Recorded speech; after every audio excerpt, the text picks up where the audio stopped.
Shalom, selamat sore Bapak Ibu Saudara dikasih Tuhan. Kita bersyukur pada sore hari ini kita masih diberi kesempatan untuk kita bisa menikmati hari yang Tuhan berikan. Dan hari ini bertepatan dengan hari Jumat Agung, di mana kita memperingati hari kematian Yesus Kristus di kayu salib sebagai korban keselamatan bagi orang percaya. Dan kalau kita melihat dan kita mau merenungkan betapa hari ini pernyataan Allah begitu luar biasa kepada kita. Allah begitu mengasihi umat manusia, bahkan seluruh ciptaannya. Kita ingat bahwa seluruh dunia ini dijadikan begitu sempurna karena manusia, dan juga menjadi rusak ketika manusia jatuh ke dalam dosa. Itu sebabnya ketika Allah mau menyelamatkan manusia, maka kita percaya bahwa ada kebaikan yang Allah taruh di dalam rencana Allah ini. Nah, Bapak Ibu, kita percaya bahwa di samping Allah menyediakan kehidupan yang kekal melalui keselamatan yang kita terima, Dia juga menyediakan berkat-berkat yang luar biasa. Amin Bapak Ibu. Mari kita membuka Alkitab kita di dalam Injil Yohanes pasal 15 ayat yang ke-10. Injil Yohanes pasal 15 ayat yang ke-10.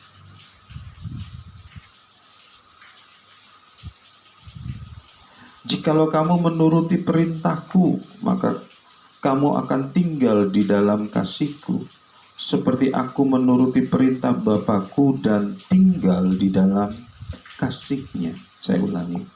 Seperti Bapa telah mengasihi aku, demikian juga aku telah mengasihi kamu. Tinggallah di dalam kasihku itu. Ayat 10. Jikalau kamu menuruti perintahku, kamu akan tinggal di dalam kasihku, seperti aku menuruti perintah Bapakku dan tinggal di dalam kasihnya itu. Bapak Ibu Saudara yang dikasihi Tuhan, Allah menyelamatkan kita dari dosa. Untuk apa? Supaya kita bisa tinggal di dalam kasihnya. Supaya kita bisa tinggal senantiasa di dalam hadiratnya. Manusia pertama diciptakan oleh Allah tinggal di dalam hadiratnya, tetapi dia melanggar perintahnya.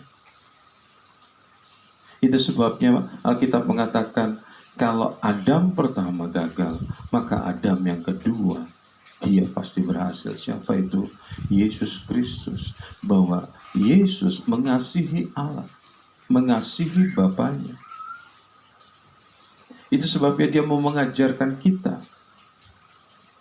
Dia mau kita menuruti perintahnya, seperti dia menuruti perintah Bapaknya.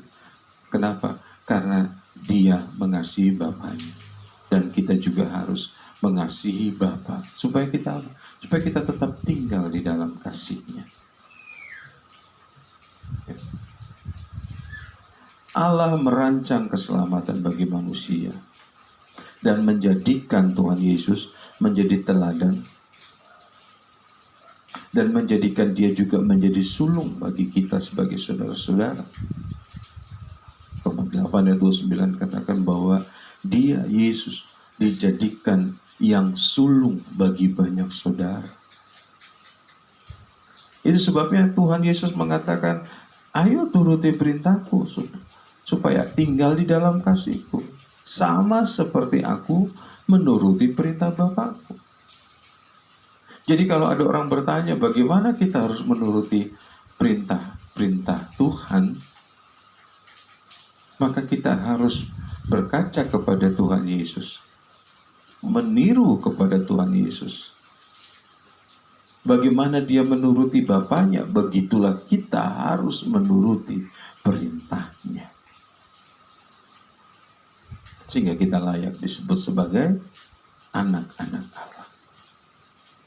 Nah, jika Tuhan Yesus ingin kita menuruti perintahnya, tentu juga itu karena Dia telah melakukan perintah Bapa. Paskah yang kita rayakan, Paskah yang kita peringati ini merupakan sebuah momentum, sebuah puncak pernyataan kasih Yesus kepada Bapa. Bagaimana Dia tunduk kepada kehendak Bapa. Ya. Bagaimana Dia melakukan apa yang ingin Bapa, apa yang Bapa inginkan untuk dikerjakan oleh Yesus. Kita tahu malam sebelum Tuhan Yesus disalib, Dia berdoa sampai keluar peluh yang seperti darah. Dia ketakutan dan Dia berkata, Bapa, kalau boleh cawan ini lalu. Betapa Dia mengalami satu pergumulan kejiwaan yang begitu dalam, begitu berat, sehingga Dia ingin ini lalu. Dia tahu ini rencana Bapa, tapi ini sangat-sangat menakutkan, sangat-sangat menyeramkan. Dia harus minum cawan murka Allah, dia harus minum cawan dosa manusia. Dan di kayu salib, kita sama-sama dengar, kita baca di Alkitab, ya. Di dalam Matius pasal 27 ayat 46, lalu Yesus di kayu salib, Dia berteriak, Eloi, Eloi, lama sabachthani. Artinya, Bapakku, Bapakku, mengapa Engkau meninggalkan aku? Ini yang dia takutkan. Ini yang menggetarkan jiwanya ketika Dia berdoa, kalau boleh cawan ini lalu. Kenapa? Karena ketika Dia minum cawan, maka akan terjadi keterpisahan. Dosa yang memisahkan manusia dengan Allah itu harus Dia tanggung. Sehingga Dia harus terpisah dengan Bapaknya. Bukan luka, bukan cambukan, bukan paku. Itu sangat menyakitkan, tetapi yang lebih menyakitkan adalah keterpisahan dengan Allah. Apabila kita memahami dan kita mau merenungkan nilai keselamatan yang Allah kerjakan melalui Yesus Kristus di kayu salib, maka kita bisa menyadari betapa tidak ada hal yang bisa menggantikan perasaan Yesus ketika Dia harus terpisah dari Bapaknya.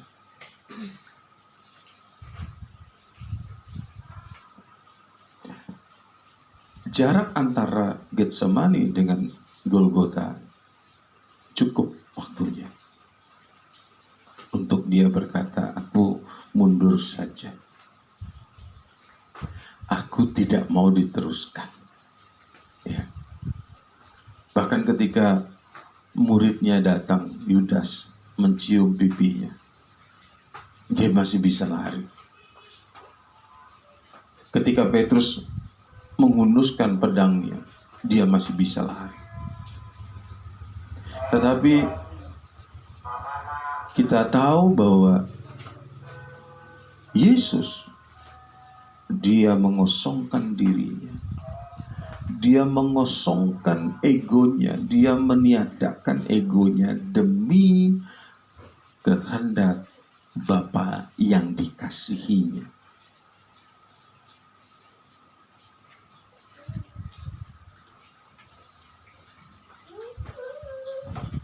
Kalau Bapa mengasihi dunia, Dia menyelamatkan isi dunia ini, termasuk kita. Dan kalau kita memang merasa bahwa kita sudah diselamatkan, yang menjadi pertanyaan bagi kita adalah, apakah kita merasa bahwa kita dikasihi, dan sebaliknya kita merasa harus mengasihi Bapa. Semakin besar rasa, semakin besar pemikiran kita mengenai apa yang dibuat oleh Allah, semakin besar pula kita ingin berbuat sesuatu kepada Allah. Ini normal. Kalau kita berhutang kepada seseorang, lalu kita berpikir besar sekali hutang saya kepada dia, maka kita akan berkata, apa juga saya mau lakukan. Tapi menjadi pertanyaan bagi kita, apakah bersungguh-sungguh kita mengerti bahwa kita sudah dikasihi oleh Allah? Apakah kita sudah diselamatkan oleh Allah? Buktinya apa? Bagaimana kita mengukurnya adalah bagaimana kita mengasihi Dia.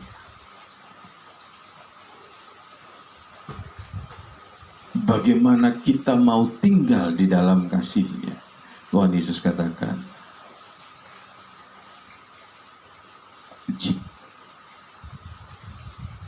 Tuhan Yesus katakan, jikalau kamu menuruti perintahku, kamu akan tinggal di dalam kasih-Ku. Kalau kasih Allah, kalau kasih Bapa itu menjadi sesuatu yang sangat bernilai bagi kita, maka kita akan berkata, aku mau tinggal di situ. Aku mau ada di situ. Dan aku akan berusaha untuk ada di situ. Tapi kalau kita berpikir bahwa itu biasa saja dan itu gampang saya dapatkan, maka kita akan berkata, kapan-kapan saja saya tinggal di situ. Maka tidak heran dalam hidup kita sehari-hari, kita mungkin akan berkata, ya sudahlah, sebisa-bisanya saya menurut firman Tuhan, sebisa itulah saya lakukan, selebihnya ya sudah. Padahal Tuhan Yesus katakan, jikalau kamu menuruti perintahku, kamu akan tinggal di dalam kasih-Ku.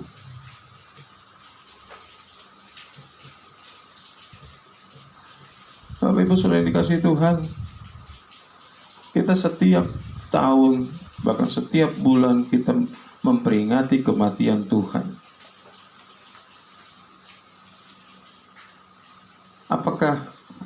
Apakah dengan berulang-ulang kita mengingat kematian Tuhan, kita semakin hari semakin menyadari bahwa Allah itu mengasihi kita atau tidak? Dan kesadaran ini bukan hanya pada sebatas pemikiran, bukan sebatas pengetahuan.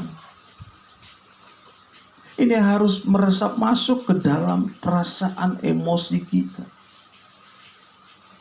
Jiwa kita harus bisa merasakan bahwa saya memang menikmati kasih Tuhan. Tapi saya nggak tahu kalau kita cuma menikmati kasih Tuhan ketika kita dapat berkat, ketika kita dapat sesuatu, sakit disembuhkan, puji Tuhan. Kalau kita nggak punya uang, lalu Tuhan kasih berkat, puji Tuhan. Tetapi apakah dasar hubungan kita dengan Allah itu kita sadari bahwa tadinya kita berdosa, karena Yesus mati di kayu salib, kita dibersihkan, kita dilayakkan punya hubungan dengan Allah, dan kita betul-betul menikmati hubungan itu. Kalau hubungan itu bernilai, orang Jawa punya ungkapan, mangan orang mangan sing penting ngumpul.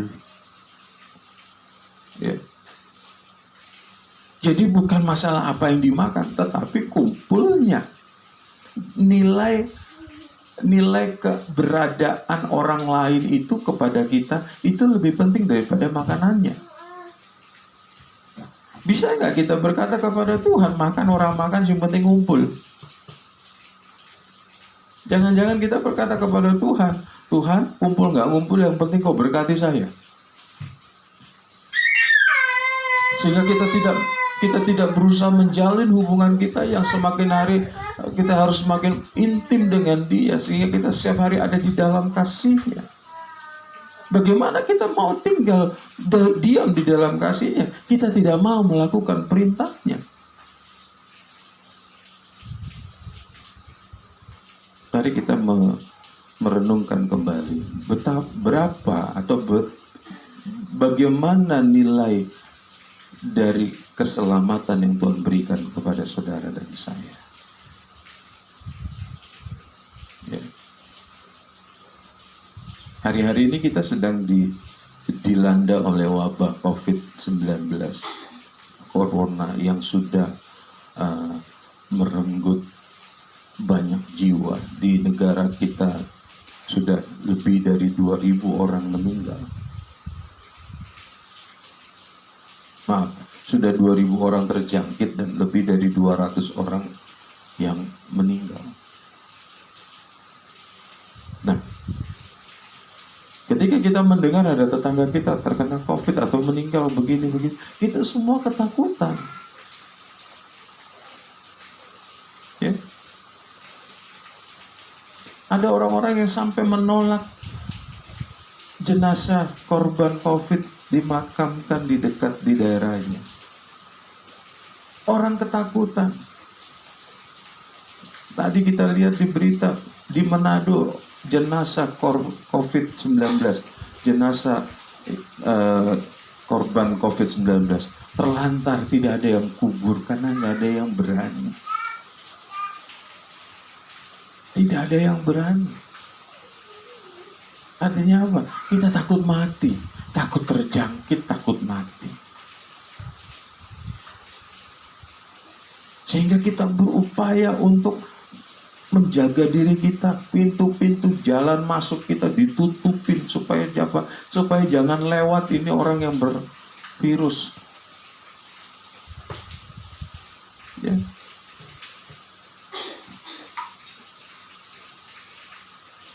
Kalau kita mati karena COVID-19, kita mati secara lahiriah, Bapak Ibu. Nggak ada COVID juga kita bakalan mati. Kemarin ada pedagang, saya tanya, ini teman-temannya kenapa nggak jualan? Tuh, pada takut COVID, Pak. Abang nggak takut COVID? Nah, Pak, jualan apa nggak jualan, di rumah apa di sini, kalau ada virus mah ada aja, kan? Jualan kena virus, di rumah kena virus, sama-sama mati. Mendingan jualan. Ya. Kita nggak ada COVID pun kita akan mati, Bapak Ibu. Cepat atau lambat, kita akan mati. Tetapi logika kita mengatakan bahwa kita harus jaga baik-baik hidup kita supaya tidak terkena sesuatu yang tidak menyenangkan. Nah, tapi apakah sikap yang sama seperti itu kita juga lakukan? Bahwa kita harus jaga supaya kita tidak terkena virus apapun yang membuat saya mati di hadapan Tuhan. Sehingga saya harus kehilangan nyawa saya. Saya harus kehilangan kesempatan saya hidup di dunia yang kekal, di langit bumi yang baru. Yang untuk itu Allah sudah memberikan putranya yang tunggal, mati di kayu salib.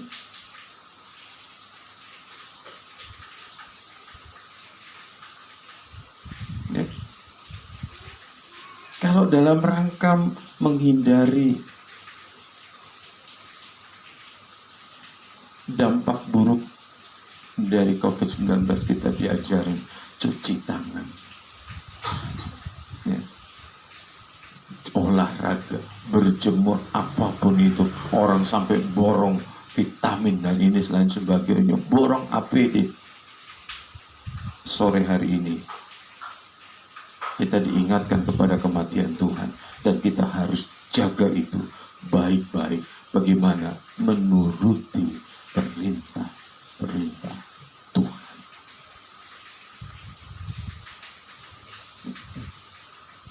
Mari kita mengingat kembali, karena salibnya aku dihidupkan di hadapan Allah. Karena korban Yesus aku dilayakkan hidup di hadapan Allah. Dan ini sudah kita terima. Mari kita menikmati, merayakan Paskah ini, ya. banyak hal yang kita pelajari dari kondisi pasca hari ini, di mana kita harus melakukannya dengan cara yang sangat darurat. Kita biasa ada ibadah, ya, kita punya rencana ibadah padam dan lain sebagainya, bersenang-senang, tetapi kita dilatih untuk kita lebih memikirkan apa yang lebih penting dari ibadah kita, apa yang lebih penting dari hubungan kita dengan Tuhan. Apapun bisa kita lakukan, tetapi ketika hubungan kita dengan Allah tidak baik, tidak terjalin, itu akan jadi sia-sia.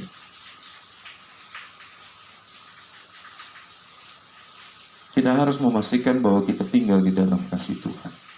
Gimana Tuhan katakan? Menuruti perintah. Baik, Tuhan kiranya memberkati kita sehingga di dalam Paskah ini kita bisa hidup sesuai dengan apa yang Tuhan kehendaki. Bapak Ibu,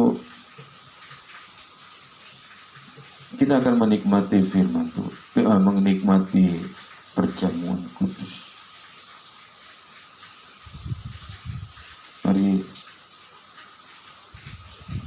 roti dan anggur yang sudah dipersiapkan, Bapak Ibu boleh siapkan.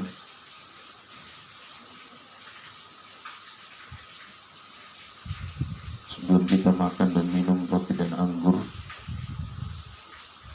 kita akan mendoakan anggur dan roti yang ada di rumah Bapak Ibu masing-masing.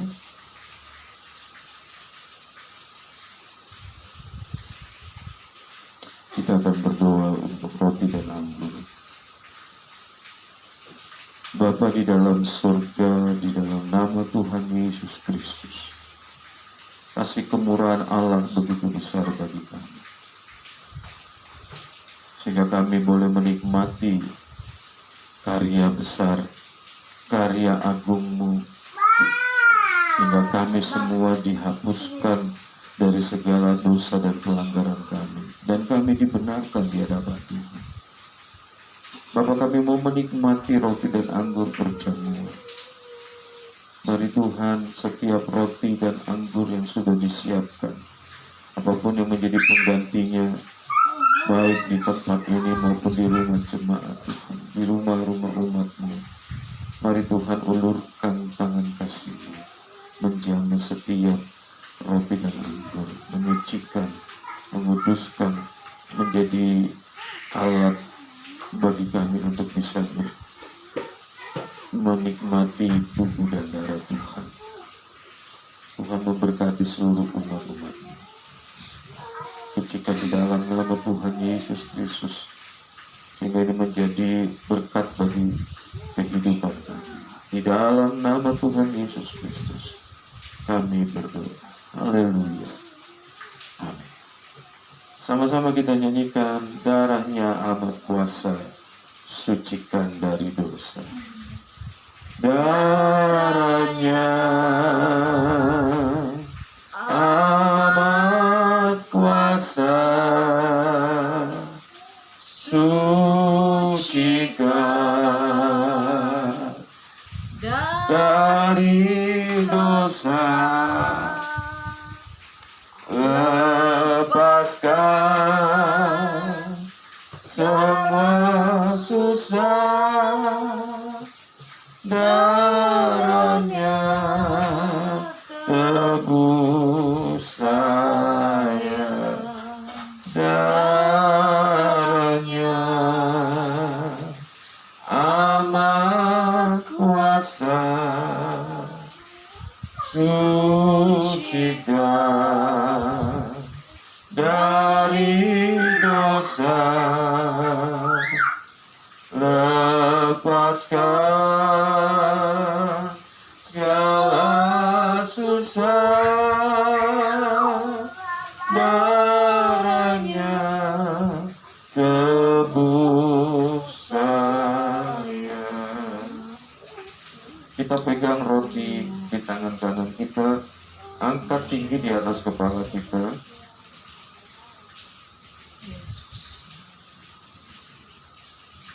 Dengarkan firman Tuhan, Sebab apa yang telah kuteruskan kepadamu telah aku terima dari Tuhan, yaitu bahwa Tuhan Yesus pada malam waktu ia diserahkan mengambil roti, dan sesudah itu ia mengucap syukur atasnya. Ia memecah-mecahkannya dan berkata, "Inilah tubuhku yang diserahkan bagi kamu. Perbuatlah ini menjadi peringatan akan aku." Mari dengan iman, dengan satu keyakinan bahwa dia sudah mati di kayu salib. Tubuhnya terpecah-pecah buat saudara dan saya. Bilur-bilurnya itu yang menumbuhkan kehidupan kita. Mari Bapak Ibu, kita makan roti dengan iman, sama-sama di dalam nama Tuhan Yesus Kristus. Kita makan.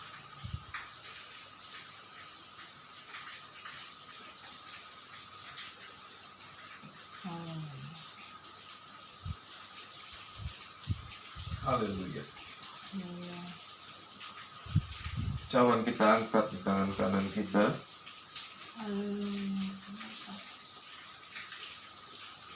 Demikian juga ia mengambil cawan sesudah makan, lalu berkata, "Cawan ini adalah perjanjian baru yang dimateraikan oleh darah. Perbuatlah ini setiap kali kamu meminumnya menjadi peringatan akan aku.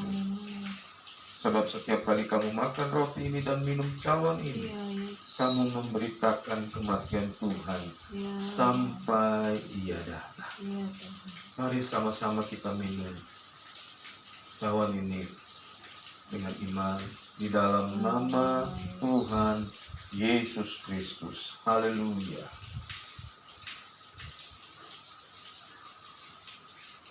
Haleluya. Glory, haleluya. Glory, haleluya. Haleluya. Terima kasih Tuhan Yesus. Terima kasih Tuhan. Bapa di dalam surga, di dalam nama Tuhan Yesus Kristus. Tuhan, Engkau mengerti dan Engkau melihat akan keberadaan kami semua Tuhan. Di hari di mana kami mau merayakan kematian-Mu, tapi kami banyak tertahan di rumah kami masing-masing. Bapa, kiranya kasih karunia-Mu berlaku di atas kehidupan kami. Kami rindu bersekutu dengan Engkau. Kami rindu bersekutu dengan saudara-saudara kami, Tuhan. Kami rindu ada sukacita yang kami rasakan. Tapi kami menyadari bahwa apa yang Tuhan berikan adalah baik bagi kami. Kami menyadari bahwa apa yang Engkau kerjakan selalu mendatangkan kebaikan bagi kami. Kiranya Bapa, Engkau ada di tengah-tengah kehidupan kami. Dan biarlah setiap umat-umat-Mu boleh menikmati bahwa Engkau adalah Allah yang sudah menyelamatkan hidup kami. Amin. Sama-sama kami berdoa Tuhan. Kiranya Tuhan memberkati bangsa negara kami. Memberkati kota kami Tuhan. Memberkati lingkungan kami Tuhan. Ampuni kami kalau kami banyak melakukan pelanggaran. Yesus. Dan biarlah Tuhan melalui peristiwa yang Tuhan izinkan kami lalui.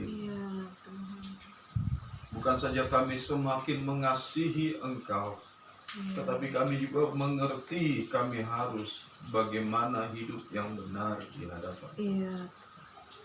Terima kasih Tuhan Yesus. Kiranya Tuhan memberkati umat-umat-Mu, memberkati kehidupan pribadi lepas pribadi.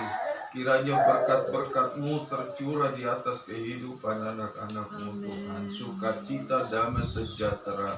Bahkan berkat-berkat jasmani Tuhan memberikan, mencukupkan segala keperluan umat-umat-Mu.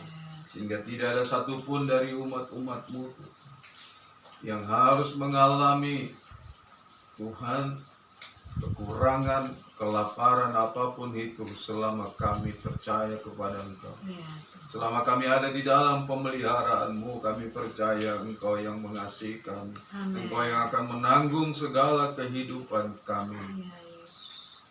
Berkati umat-umat-Mu, jauhkan dari segala sakit penyakit, jauhkan dari segala apapun itu Tuhan. Ya, Yesus. Dan biarlah kami semua bertanggung jawab terhadap kehidupan kami. Amin. Terima kasih Bapa yang baik. Terima kasih. Kiranya wabah pandemi COVID-19 yang melanda negara kami, melanda kota-kota kami Tuhan, boleh berlalu dengan segera dan kami boleh dipulihkan. Amin. Terima kasih Tuhan Yesus. Terima kasih. Terima kasih. Sekali lagi berkati kami semua. Dan kalau Tuhan mengizinkan kami beribadah melalui online ini, Tuhan kiranya memberkati kami, berikan kami hikmat supaya kami bisa melakukan dengan lebih baik lagi. Amin. Terima kasih Bapak. Terima Terima kasih. kasih. Kami mau akhiri ibadah kami pada saat sore hari ini dengan segala ucapan syukur. Kiranya Allah sumber damai sejahtera Amin.